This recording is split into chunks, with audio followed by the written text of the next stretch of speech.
Hello, and welcome to Book Circle. I'm Earl Weinberg. This time we will conclude our reading of The Fairacre Festival by Miss Reed. The festival has happened and has been a rip-roaring success, but has it actually worked? The vicar did not make an announcement the next day, but the hand on the appeals board shot round to £1,700. "Getting along now," said the parishioners excitedly as they made their way past the board. "It's coming on, isn't it?" "But not fast enough," was Mr. Maughan's comment to the vicar after the service. "I agree with you there," said Jock Graham soberly. "I've kept a tight eye on the money all the way along the line, and give Christie's their due, they've done a fine job at a reasonable price." "What is still outstanding?" inquired the vicar, leading the two to the vicarage for a glass of sherry. "My estimate, a generous one, was 2,000. Christie's have had 2 lots of 400 so far, the rest to be paid when the job is finished. That's 1,200 to find. With luck, we'll find the total is something under 2,000, and the rest can go into the fabric fund. We must have something behind us in case of further disaster." "God forbid!" exclaimed the vicar, his mouth working piteously. He poured a sherry with a shaking hand, and they sipped in silence. Mr. Maughan broke it at last. "It's no good, Gerald. You must go into this business of the sale of the chalice. It's all very well to be sentimental." "Sentimental!" cried the vicar, but his friend swept on. "But the fact is that the chalice could be our salvation. Now, not only now, but as a hedge against future crises. After all, we could always have a replica made." "A replica!" echoed the vicar in anguish. "But it wouldn't be the same." "Of course not," agreed Mr. Maughan soothingly, as if addressing a fractious child. "But it would do as well." The vicar, too stunned to explain, shook his grey head sadly. Jock Graham, unusually perceptive, spoke gently. "It's a sore blow, I know, vicar, but it would be prudent to find out the possibilities. With any luck it may never be needed, but it's only fair that the parish should know the position. We need another £500 or £600 to pay for this damage and to put the fabric fund on a sound footing. The festival may bring in another 60 to 70. There are the sums from the guarantors and the covenanters, which bring in another 100 or so over a period of time, but it just isn't enough." The vicar put down his sherry glass carefully and looked from one to the other. "Let me sleep on it," he said. "I'll give you an answer one way or the other early next week. It's a step I can hardly bear to contemplate." "Good man," said Mr. Maughan encouragingly, slapping his old friend painfully on the back, and the two men left the vicar to his own troubled thoughts. "Simply pecking at your food, Gerald," commented his wife, briskly removing the plates at lunchtime. "You worry far too much. You'll have another of your dizzy spells if you're not sensible." "I'll have a walk this afternoon," said the vicar meekly. "Fresh air always calms me." The road to the downs above Fairacre peters out into a grassy track. Birds darted across the vicar's path with cries of alarm. Rabbits bounded away with a flourish of white scuts, and at least 4 larks vied with each other high against the blue and white dappled sky. It looked so peaceful, so unchanging, much as it had looked, thought the vicar with a pang, when the silversmith had finished his masterpiece in the reign of Queen Anne, over 250 years ago. He sat himself heavily on the springy turf and plucked a nearby harebell, twisting its wiry stem this way and that as he gazed at the village spread out below. What should he do? He had had faith that his prayers would be answered, but God in his wisdom had seemed to withhold the easy way. There, below him, the villagers rested after their wholehearted efforts in festival week. The response had been wonderful. The village united as never before. There could be very little more expected from them. Henry Maughan was right. More help must come from another source, and the only possibility was the chalice. He must bring himself to approach the bishop and to seek his advice. He owed it to his church and to his villagers. He had been selfish and weak in refusing to face the facts. He sighed heavily, and the view below him grew suddenly blurred. Sad at heart, he struggled to his feet and made his way home. The vicar slept little in the nights that followed.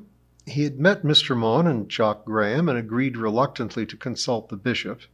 It had taken him a week to compose a letter, and now he awaited a reply in an agony of spirit. One morning he sat leaden-eyed before his breakfast egg, surveying the pile of letters. There was no word yet from the bishop, but among the bills, receipts, and circulars was a long blue airmail envelope, as gaudy as a peacock among sparrows. The vicar took it up first, savoring this rare foreign treasure. George Washington had a fine face, he observed, studying the stamps closely. And what a good idea these little address tickets are, so much more legible than some unknown handwriting at the head of a letter. "Who's it from?" asked Mrs. Partridge, cutting to the heart of the matter. "Oh, now let me see. G.D. Lamb, it says. Lamb," said the vicar ruminatively. "Do we know a Mr. Lamb in America, my dear?" "Of course we do," exclaimed his wife impatiently. "George Lamb, who was here during the festival. That's probably the recipe for almond cookies he promised me. Do open it, dear, and please eat your breakfast. I want to clear the table. I'm having a coffee morning here today to raise more funds." The vicar obediently took a bite of toast and then slit the envelope. The letter was written in a firm hand in good copperplate, which owed its beginnings to Miss Clare's guidance many years earlier. Mrs. Partridge watched her husband's eyes widen and his face grow pinker as he perused the paper in his hand. At last, bemused, he put it down and, rummaging in the envelope, produced a check which he studied with stupefaction. "Is my recipe there?" asked Mrs. Partridge. The vicar shook his head slowly, as if to clear it rather than in answer to his wife's query. He seemed beyond speech. "Has he sent something to the fund?" asked Mrs. Partridge, her glance falling on the check. "How very, very kind of him." The vicar opened his mouth and shut it again. He took a sip of coffee and then found his voice. "He has sent us a check for $2,000. "No," said his wife, thunderstruck. "He can't have done. Not even Americans are as rich as that, and George only has a catering business which he helped build up himself." Without a word, the vicar handed the check across the table. "It must be 2,000 because it's got it in words as well as figures," said Mrs. Partridge, studying the check earnestly and speaking with great care as though she were explaining matters to herself. "I simply can't take this in, Gerald." "It's not George alone, my dear. It appears that his good friends on the trip were most concerned to hear of our plight, and contributed very generously, and also got other people to do so. George says in his letter that 2 old ladies, whose parents came from these parts originally, gave a considerable part of the money, and so did some relatives of George's wife. Can you believe it, my dear? We have been wonderfully blessed." "It's absolutely wonderful," said his wife huskily. "In the face of such generosity, one hardly knows whether to laugh or cry. Oh, Gerald, this will save the chalice, won't it?" "It was my first thought," confessed the vicar. "I must telephone Henry immediately, and Jock, and then we must get in touch with the rural dean and the bishop." He pushed back his chair and came round the table to kiss his wife. He looked, she thought, as though 20 years had fallen from him in the last 5 minutes. She watched him affectionately as he gazed once again at the check. "How does one translate it into pounds?" he asked. "Divide by 3, said Mrs. Partridge promptly. "That's somewhere near. Henry will know exactly." "But that means this is worth almost £700. It is quite incredible. To think that people who have never seen us or our little church should be so overwhelmingly generous. It does one's heart good." "The same sort of thing happened at Dorchester Abbey," his wife reminded him, "and there was a simply lovely service of Thanksgiving with lots of Americans there, remember?" "Yes, indeed," nodded the vicar, "and there will be one here in Fairacre before very long, I can promise you." He picked up George Lamb's letter and put it carefully, with the check, into his wallet. "I shall do my telephoning and write this morning to George and all his kind friends," he said. "But what I shall say I really don't know. My heart is so full." The joyous news flashed round the Fairacre grapevine within hours, helped considerably by the partakers of coffee at Mrs. Partridge's morning meeting. Villagers were incredulous at first, and then genuinely touched by the unexpected benefaction. Even Mrs. Pringle seemed moved by the magnificence of the present, though she was grudging in her first pronouncements to me. "That George Lamb must have done well for himself in New York, been fleecing the customers, I shouldn't wonder." I was roused to wrath, and told her that the idea may certainly have been George's, but the bulk of the money was from the Americans who had never seen St. Patrick's, which made the gesture even more wonderful. Mrs. Pringle had the grace to look a little sheepish as she spread a tea towel over the hot boiler to dry. "Yes, that's true," she conceded. "I've always understood the Americans, for all their funny ways, had a feelin' heart. And say what you like, Miss Reed, it's a feelin' heart that matters when you're in trouble. They tell me the vicar's already planning a Thanksgiving service as soon as the repairs is done." "We'll all be there," I promised. Epilogue. Exactly a year after the fateful night which wrecked the roof of St. Patrick's, the bells were rehung in the repaired belfry. Now all was completed. The spire and the roof presented their usual tidy aspect to the village. At last the scaffolding was gone. The workmen's huts had vanished, and the trodden grass of the churchyard was fast returning to its velvety greenness under Mr. Willett's tending. The hand on the appeal fund board stood triumphantly at well over £2,000, thanks to the efforts of the folk of Fairacre and their friends near and far. In his study, the vicar was composing the sermon he would be giving next Sunday at the great Thanksgiving service. On his desk stood Queen Anne's silver chalice, reflecting the autumn sunshine in its mellow curves. The vicar touched its ancient beauty with loving fingers. In a few minutes it would be in the kitchen being cleaned by Mrs. Partridge in readiness for its part in the festivities of the great day. What hopes and fears had centered round this lovely thing during the past year, he thought. What a year it had been for them all in Fairacre. He pushed aside his papers and went into the garden for a breath of air. It was a quiet, gentle day with no breath of wind, a contrast indeed with the fury of the 1st of October last year when disaster had struck. He thought with gratitude of all the blessings which had followed, the united efforts of all in the village, the bravery, the generosity of everybody, particularly of those American friends who had forged an unforgettable link with this small unknown village as a result of last year's storm. What friends Fairacre had made! What fun it had been! He stooped to pick up a shred of paper which was lodged among the button chrysanthemums in the border. He smoothed it out and surveyed the lettering with a smile of intense happiness. Crumpled, rain-washed, and faded, it was the triumphal final scrap of the Fairacre Festival. The end.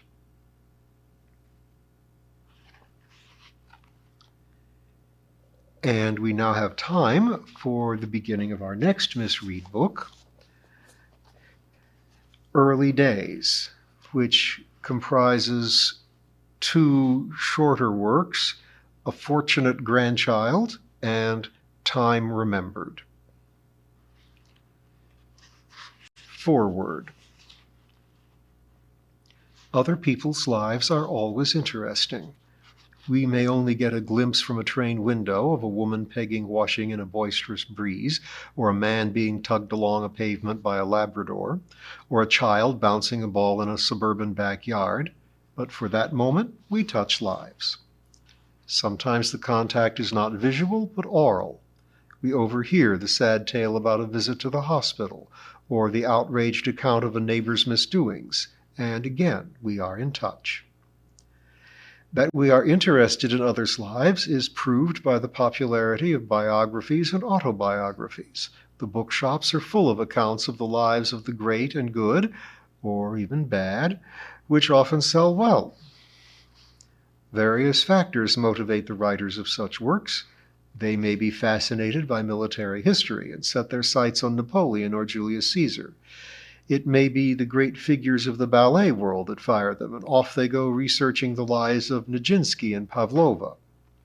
Sometimes the urge to write a biography of a friend or relative as a tribute to his memory brings forth a volume. In recent years, a spate of books has appeared about such figures as Laurence Olivier, Barbara Pym, Dylan Thomas, and others who have died. Money, of course, is a constant motive. Quite a number, one suspects, look up the anniversaries of interesting people well in advance and buckle down to getting a biography to their publisher before others do so. Money can, too, motivate those who have attained eminence in their lifetimes to write their autobiographies, which are often, like biographies, large and heavy tomes, despite the fact that the finished product is too unwieldy to read in bed. But a great many autobiographies are written by less well-known people, and for a far simpler reason. They want to tell their families, and particularly those who follow after them, how things were when the writer was young, and what happened to that writer later. A great many of these modest accounts never reach the publisher's office, let alone the bookshops, but they have intrinsic value for the writer and the reader. There is a lasting fascination with the world which one has just missed, one's mother's memories and one's grandmother's too, such as the fact that my own Grandma Reed was married in a wedding dress, presumably homemade, which cost 6 3 a yard, as she boasted. That means it cost 6 3 farthings in the money of that day, about 3 pence a yard in our money. And as you will read, she wore an aerophane bonnet with gooseberries on it with this creation. This change in the value of money is one of the strongest factors of interest in our past times. Like many people of my generation, I was irritated by my parents' constant mention of how much a sovereign, a real one made of gold and kept in a velvet-lined sovereign case, would buy before the war. By this they meant the First World War, which devastated their lives. It was brought home to me later by our own daughter, then aged about 6 in the 1940s, who picked up something from the kitchen table, maybe an OXO cube or a custard packet, and remarked in wonder, "Can you really buy something for a penny?" A penny at her age would have been riches for me. It is this word-of-mouth communication between the generations which makes social history so vivid and so vital. It was mainly for her interest and for readers of her generation and after that I wrote the 2 accounts of my childhood. For the first 7 years I was a London child and in close touch with my maternal grandmother and a bevy of uncles, aunts, and cousins. A fortunate grandchild covers this period. There was still a hint of Victorian times about the London of my very early years. The muffin man walked the winter streets with his wares balanced in a tray on his head, and a brass handbell to advertise them. The lamplighter cycled from lamppost to lamppost as dusk fell, and all the women had skirts that swept to the ground. But at the age of 7, I was taken to live in the country, and the impact this made has colored my life ever since. Time Remembered was written to record the bliss of this time, ending with my transfer to a large girls' school at the age of 11. I am sometimes asked if I intend to continue with my autobiography, and the answer is no, for 2 reasons. As a reader of other writers' autobiographies, it is always the early years which I enjoy most, and I believe this is fairly general. There's a freshness, a lightness about these early memories, which often fades as the author grows to adulthood and we follow the path to fame. The second reason for deciding to end my own recollections at the age of 11 is even simpler. Like most people, my early memories are sharp. I could take you today to the spot where I found violets or a robin's nest 70 years ago, but I should be hard put to it to tell you where I left my spectacles 10 minutes ago, or what I was doing on Thursday of last week. That is why I pray that I shall never be called as a witness in a court of law. Memory becomes blurred and inaccurate as time passes, and the incidents of my 20s and 30s would not have the clarity of those early days. Some of the most enchanting contributions to English literature have been childhood memories, of course. Gwen Raverett's period piece, Flora Thompson's Lark Rise to Candleford, and recently Dirk Bogart's Great Meadow come to mind. They are perfect examples of the powerful impact the world makes upon a young mind. Those first impressions are sharp and clear upon the virgin page. Gradually, the dust of years will settle upon it, blurring what follows. But if the dust is blown away, those first marks will still show vividly throughout one's life. One aspect of these two autobiographical essays only struck me recently when I reread them for this edition. It was how true we are to our beginnings, and Wordsworth's phrase, "the child is father of the man," was recalled with great force. The dislike of crowds and loud noises is still with me, and I remember how I hated going to a certain greengrocer's with my mother when I was 4 years old. It was always busy, people shoved and shouted, and the man who was selling his wares made more noise than all the rest put together. Children's parties, too, I found overwhelming. The shrieks, the laughter, the general hubbub were not to my taste. Looking back, I see now that even then I was a ruminatory animal, as writers need to be, and was exhausted rather than exhilarated by a crowd of boisterous people. Railway stations with steam trains in those days and another crush of people were also terrifying. Occasional visits to the street markets of Petticoat Lane and the Caledonian Market were a pleasure to my mother and aunts, but not to me, being tugged along reluctantly behind. Another unpleasant experience shared with my sister was having to perform in public. In those days, children were expected to contribute to family entertainment by reciting, singing, or playing a piano piece. Squirming with embarrassment, we would go through our paces and resume our chairs with relief. Even now, I dislike hearing my work read on radio or to a live audience, though unaccountably I feel a glow of pride when I see the books displayed on the booksellers. But happier aspects of my childhood remain constant.